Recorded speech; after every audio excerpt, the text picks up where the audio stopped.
Last episode में ये बात भी क्लियर हो गई कि आलिया ने अपनी इद्दत पूरी की थी। ये चीज़ दिखाई नहीं गई, मगर अब याद आ रहा है कि आलिया ने अपने भाई से बोला था कि वो 2 महीने से जलते तवे पे बैठी थी। और इस एपिसोड में मौलवी साहब ने ये बात भी बोल दी कि आलिया को तलाक जनवरी में हुई थी और इब्राहिम से उसका निकाह अप्रैल में हुआ था। और आलिया की अपीयरेंस तलाक के बाद जैसे डिफरेंट रखी गई, उसके बाद तो अब इद्दत के पजल के पीसेस अच्छे से सामने आ गए हैं। अब बात करूँ एपिसोड की, तो ये एपिसोड इस कदर इम्पैक्टफुल थी कि मुझे तो गूज़बम्स आ गए। ड्रामा में ना सिर्फ हलाला के सेंसिटिव टॉपिक को क्लियर किया गया है, बल्कि उसके साथ ही इस चीज को भी हाईलाइट किया गया है कि हमारी सोसाइटी में इस्लाम के नाम पे लोग बहुत जज्बाती होकर जमा हो जाते हैं और बिना इन्वेस्टिगेट किए कानून अपने हाथ में ले लेते हैं। साथ ही ये भी हाईलाइट किया गया है कि अगर अल्लाह ना चाहे तो दुनिया की कोई ताकत आपको जलील नहीं कर सकती और ना ही इज्जत दिला सकती है। हमने देखा कि बहुतान की लानत इंसान पे उल्टी पड़ सकती है और लोग हाथ में तस्बीह रख कर मुंह से मुनाफिकत के सारे बोल बोलते हैं। और ये पॉइंट भी हमें देखने मिला है कि ब्लाइंडली फॉलो करना किस कदर खतरनाक हो सकता है और इस ब्लाइंडनेस की वजह से इंसान किसी मासूम पे जुल्म करके अपनी दुनिया और आखिरत बर्बाद कर सकते हैं। हमारी सोसाइटी में हमें ऐसे बहुत से ब्लास्फेमी के केसेस देखने मिले हैं और मैं इस पे यही कहना चाहूंगी कि ऐसे लोगों को जोश औरत का दुपट्टा उतारने में तो आ जाता है, कमजोर पे जुल्म करने में तो आ जाता है, मगर ये जोश तब कहाँ जाता है जब 5 वक्त की अजान होती है और नमाज के लिए मस्जिदें वीरान होती हैं। जज्बातीपन थोड़ा यहाँ भी दिख जाए तो शायद दीन को तर्जुमे के साथ अच्छे से समझ सकें। अल्लाह और उसके रसूल सल्लल्लाहु अलैहि वसल्लम ने हर मामले में गवाही रखी है, चाहे फिर वो तलाक हो, निकाह हो या फिर कोई बिजनेस के मामला।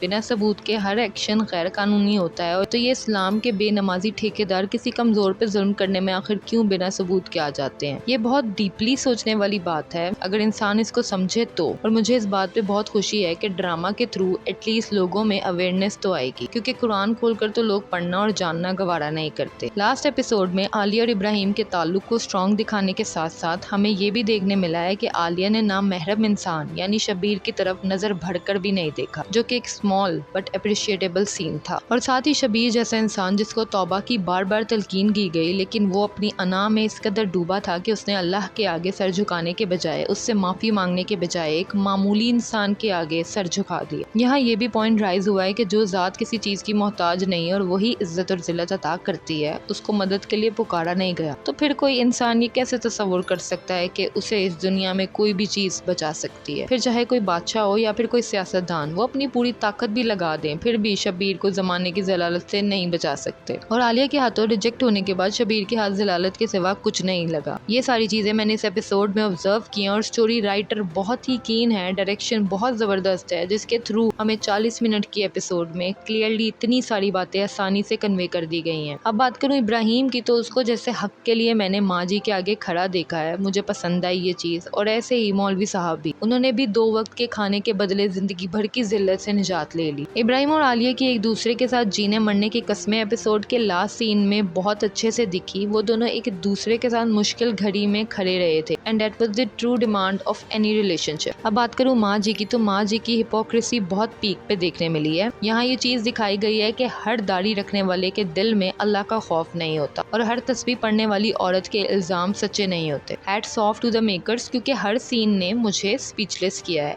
इतने कम टाइम में इतनी मीनिंगफुल एपिसोड दिखाकर कोई भी इंसान स्पीचलेस हो जाएगा। मुझे एसएचओ का रोल बहुत पसंद आया है। इस इंसान में ऑनेस्टी दिखाई गई है, दो कि वो टेढ़े तरीकों से सच पता लगवा रहे थे, मगर आलिया के बयान के बाद उन्होंने सच का साथ दिया, जो कि एक ऑफिसर का पहला फर्ज भी होता है। लास्टली मॉब का अटैक, जब इब्राहिम और आलिया पकड़े गए थे और सब लोग उन पे टूट पड़े थे, तो ये सीन देखकर मैं बहुत शॉक थी और मुझे सेकंड थॉट भी आई थी कि कहीं इसकी एंडिंग में मेकर्स इन दोनों को यहाँ मार ना दे। जब आलिया का दुपट्टा उतारकर उन्होंने हवा में फेंक दिया, वो सीन देखना बहुत ट्रॉमाटाइजिंग था। ये एक इंतहा थी, लेकिन इस इंतहा पे पुलिस का आना और फिर मौलवी साहब के खिताब से थोड़ा हौसला हुआ। उन्होंने पूरी कहानी लोगों को सारे मोहल्ले में सुना दी। या मौलवी साहब का हजरत मोहम्मद सल्लल्लाहु अलैहि वसल्लम का नाम अपनी जुबान से अदा करने पे लहजे में नरमी का स्विच बहुत कमेंडेबल था। सारा किस्सा बताते हुए उन्होंने अपनी आवाज में लाउडनेस रखी थी, लेकिन नबी पाक का नाम लेते हुए एहतराम आ गया। एक और चीज इनकी जबरदस्त थी, लोगों को उन्होंने ना सिर्फ कानून और अदालत याद दिलाई, बल्कि सच बयान किया और अपनी गलती का एतराफ भी कर लिया, ये जानते हुए कि इसके कॉन्सिक्वेंसेस बहुत संगीन हो सकते हैं, मगर फिर भी सच के साथ खड़े हुए और अपने रब से माफी मांग ली। दूसरी तरफ माजी और शबीर का डर और इस मुश्किल घड़ी में अकेले रह जाना। यहाँ आलिया की बात याद आई जब उसने बंटी से बोला था कि मैंने अल्लाह पे छोड़ा सब कुछ, लेकिन वहीं शबीर का डर देखकर यही सोच आई कि उसने एक इंसान पे छोड़ा था सब कुछ, इससे वो तन्हा रह गया और मुश्किल घड़ी में लोगों की बेयकीनी यहीं पे आलिया और इब्राहिम की कहानी सच्ची साबित हो गई और एक इंतहा पर पहुंचकर उस जात ने आलिया और इब्राहिम को बचा लिया। ये सारी चीजें देखकर मैं ये पॉइंट इसलिए उठा रही हूँ क्योंकि ये ड्रामा थोड़ा रिलीजियस है। अब आखिरी सीन जिसमें सब कुछ थम कर रह गया और इब्राहिम अपनी बीवी को उस हुजूम से बाहर ले गया। ये एग्जीक्यूशन ब्रेथ टेकिंग थी and it's a wrap. Mind blowing plus meaningful कहानी के साथ मनजोगी एंड हुआ है। लाखों लोगों को अवेयरनेस भी मिली होगी और चूंकि एपिसोड खत्म हुई है तो इसी के साथ ही मेरा मनजोगी का रिव्यू भी अपने एंड को आया है। लास्ट एपिसोड के रिव्यू में इतना ही। अब मुझे दीजिए इजाजत। अल्लाह हाफिज।